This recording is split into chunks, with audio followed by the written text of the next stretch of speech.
इसके साथ ही कई खिलाड़ी होते हैं जिनको खेलते समय में कमर में दर्द पकड़ लेता है या फिर मसल स्पाज्म हो जाता है, तो वो एक इंटायरली अलग चीज़ है।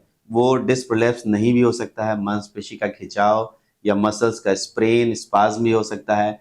वैसे केसेस में आपको ज़्यादा कुछ नहीं करना है, अपने नियरेस्ट डॉक्टर के पास जाइए, उनसे मिलिए, वो आपको बताएँगे, कुछ मसल रिलैक्सेशंस देंगे और रेस्ट करने की सलाह देंगे। एंड उससे आप आसानी से अपने इस मसल स्पाज़्म को, स्प्रेन को रिलीफ दिला सकते हैं। कभी भी इग्नोर ना करें क्योंकि कमर का दर्द नहीं ट्रीट होने पे बहुत ही ज़्यादा परेशान करता है। तो उस केस में एकदम अपने नियरेस्ट डॉक्टर से सलाह लें और उसको जितनी जल्दी हो सकता है ठीक करें। इसके साथ-साथ अगर आप अ, काफ़ी समय से आपको कमर में दर्द है, तो हो सकता है आपका डॉक्टर आपको एमआरआई कराने की सलाह दे। एमआरआई क्यों कराने की सलाह देते हैं हम लोग? सबसे पहले ये जानना ज़रूरी है कि एमआरआई है क्या?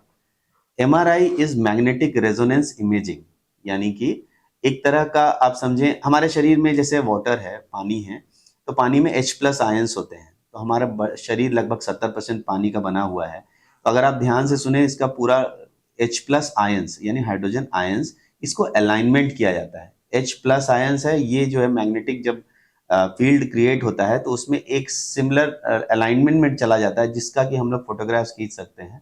That is magnetic resonance. उसको हम लोग करके इमेज बनाते हैं। इमेज बनाने से हम लोगों को समझ में आता है कि क्या क्या परेशानियां हमारे रीढ़ की हड्डी में या शरीर में कहीं भी हो रही हैं।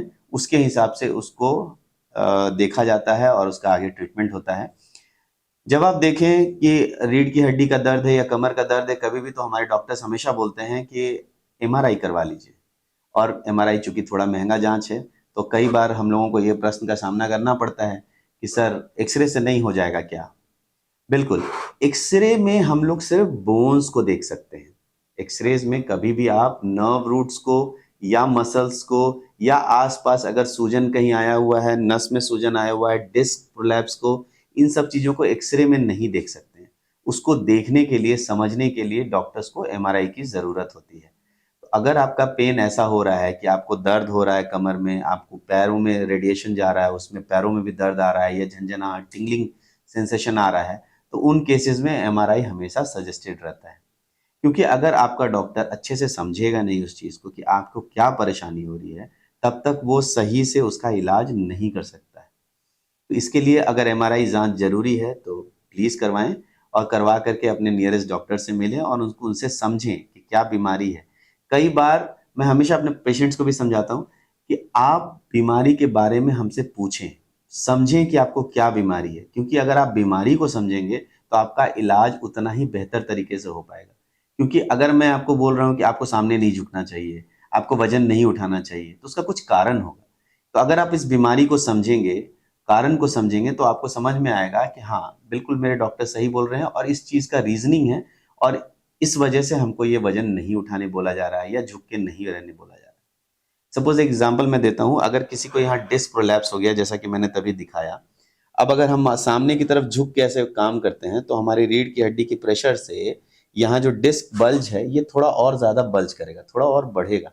वो जैसे ही बढ़ेगा तो यहाँ का जो नर्व रूट है, नस है, इसको टच करने का चांसेस ज़्यादा बढ़ जाता है। तो उतना ही ज़्यादा रेडिएट करके नीचे पैरों में दर्द जाने का संभावना बढ़ता है। इसीलिए किसी को भी अगर कमर में दर्द हुआ होगा तो वो जानते होंगे कि जो कमर में दर्द होता है कभी-कभी, तो उसमें पैरों में भी नीचे खिंचाव जाता है और पैरों में भी दर्द होता है। खास करके आप देखते होंगे, आप झुक के कुछ उठा रहे हैं, सीधे हो रहे हैं, तो आपको कमर पकड़ लेना पड़ रहा है।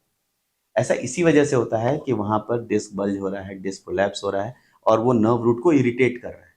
अगर आपको इसकी जानकारी रहेगी सही से कि ये क्यों सामने नहीं झुकना है, तो आप अगली बार से सामने कमर से नहीं झुक के घुटनों से थोड़ा झुकेंगे और अपना सामान नीचे से उठा पाएँगे कुछ भी करने से। तो ये छोटी-छोटी बातें हैं जिनका ध्यान दे करके हम लोग इस चीज़ को समझ सकते हैं और मैं अपने पेशेंट्स को हमेशा कोशिश करता हूँ कि एजुकेट करूँ, उनको बताऊँ, समय दूँ इस चीज़ के लिए कि उनको क्या परेशानी है, आप खुद भी समझिए। मेरे 2 दवाइयाँ लिख देने से आप ठीक नहीं हो जाएँगे। ऐसा कभी नहीं होता है कि मैंने सिर्फ़ 2 दवाइयाँ लिख दी और आप ठीक हो गए। कमर दर्द बिल्कुल ऐसे नहीं ठीक होता है। कमर दर्द में पेशेंट को भी समझना पड़ता है कि उनको क्या परेशानी हो रही है, कैसे उसको ठीक किया जा सकता है, ताकि वो जब प्रिकॉशन लेंगे, रिलैक्स हो जाएँगे। फिर हम लोग एक्सरसाइज़ेज़ करवाते हैं जिसमें कि कमर के मसल्स को हम लोग मजबूती देते हैं। कोर मसल्स का स्ट्रेंथनिंग करते हैं, ताकि आप जब झुक रहे हो सामने तो आपका मसल सपोर्ट कर रहा हो, आप उतना ज़्यादा आपके डिस्क के ऊपर प्रेशर नहीं पड़ रहा हो। तो इन चीज़ों का ध्यान रखते हुए हम लोग इस चीज़ को बहुत ही सेफ और साउंड तरीके से ठीक होने के रास्ते पे बढ़ सकते हैं।